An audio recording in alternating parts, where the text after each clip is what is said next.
Some tanks and aircraft don't shoot directly at the enemy. Instead, they fire as artillery, bombarding them with an area fire effect. In area fire, we're going to use a template like this. The size of the template is a function of the type of ammunition or weapon used. So most artillery use an artillery template, which is this inner area here. But some, like rocket launchers and bomblet missiles and things, use the outer salvo template. You'll see on the card in the weapon line that it has a rate of fire of artillery, or salvo, telling you 1, that it's artillery, and 2, what size template you'll use. When firing artillery, you need a spotting team. That can either be one of the guns firing, or a command team that can see the target. So, if the guns were trying to fire at the infantry, then they could fire using themselves as a spotting team. Otherwise, they'd have to use the infantry's lieutenant as the spotting team, for instance if they wanted to fire at the T-72 tanks, which they can't see themselves. The spotting team can't shoot themselves or move, however, that does allow your guns to engage that target, which is usually more powerful than the spotting team's own weapon. Now the first thing you need to do with artillery is range in. Ranging in is fairly straightforward. You get 3 attempts, and all you have to do is roll a successful skill test. So, looking at the skill rating on the tank, in this case the M109 has a skill rating of 4+. We need to roll 4+ in 1 of 3 attempts to actually succeed in ranging in and getting our artillery template in place. So, we'll make our first attempt. 6. We succeeded on the first attempt. Now, it's important which of those 3 attempts you succeed in. The first one means accurate artillery fire, the second not so accurate, and the third quite inaccurate artillery fire. Now, we can place the template wherever we like, as long as it's within line of sight of the guns that are firing or the spotter that's spotting for them. So, if we're going for this infantry with a normal artillery template for the M109 guns, we just place it here and go, yep, all of those are at least partly under this template. So we're going to hit the entire BMP company and its vehicles. The next thing to do is to roll to hit the target. As usual, you use the is hit on number of the target to work out what you need to hit. This is then modified by +1 if you ranged in on the second attempt, +2 instead if you ranged in on the third attempt, +1 if the target has gone to ground. Concealment doesn't matter at this point. Gone to ground assumes that the vehicles or infantry have found a place where they're relatively hidden and protected, and the infantry are lying down and less vulnerable to artillery. And an additional +1 if you're out of line of sight of the enemy, so we'll see that in a moment. So, all we've got in this situation is the original 2-hit number of 3+. We ranged it on the first attempt, they're in line of sight, and they're not gone to ground. So you roll to hit each team under the template. 3+, we missed that one, hit that one, hit that one, hit that one, and hit that one. Pretty good shooting. Then, just like normal shooting, they roll saves, and then if necessary a firepower test. So, the infantry have a 3+ save, that one saves, and that one saves. However, since the infantry were hit by artillery, they are immediately pinned down, no matter how many hits the artillery actually got. The 2 vehicles. Now, against artillery, they're going to use their top armour rating. A BMP transport has a top armour rating of 1. The M109 has an anti-tank rating, when firing artillery, of 4. Just incidentally, you'll notice that it has a direct fire line that it could use instead if it was firing like a tank.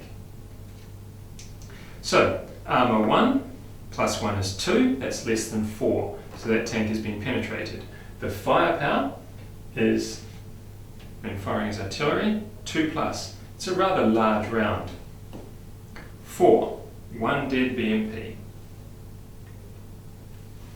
And the second one, 4 plus its armour of 1 is 5. The anti-tank rating was 4, so that one's perfectly well protected from the artillery. So, the effect of that artillery fire was to pin down the infantry and knock out 1 BMP.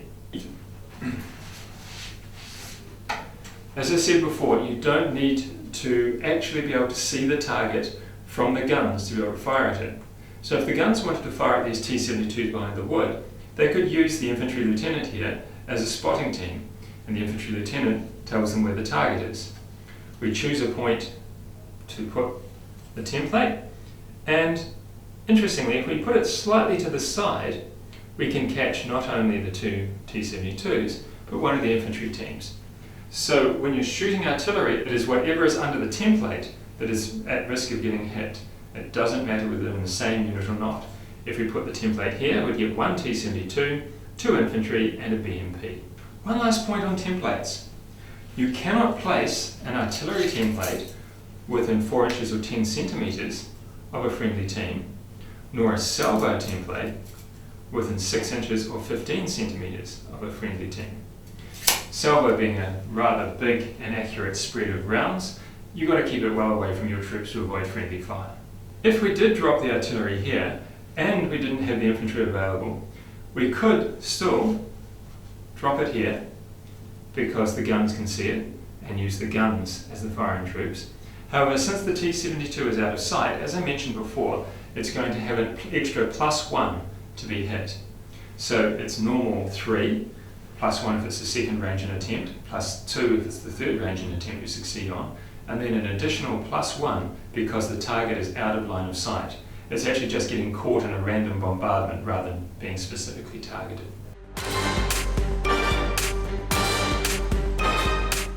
There are a number of special rules units can have that allow them to be unusually sneaky. The M901 ITV has its hammerhead rule. So these vehicles here have a little hammerhead carrying their missiles. It allows them to hide behind terrain, poke their heads up, and shoot without being obviously seen. Now what the hammerhead rule allows them to do is it allows them to remain gone to ground while actually firing their missiles. In the American turn, they shoot at the Soviets. Normally, shooting or moving removes your gone to ground rating, but the hammerhead allows it to remain gone to ground. Then, when the Soviets shoot back, the score they're going to need is going to be hit on number of 4+, concealed 5, and because they're concealed and gone to ground, 6. The ITVs are going to be very hard to hit when they're concealed in terrain, even if they're still shooting. Another sneakiness rule is the scout rule, and this BMPOP, an artillery observation post here, has the scout rule.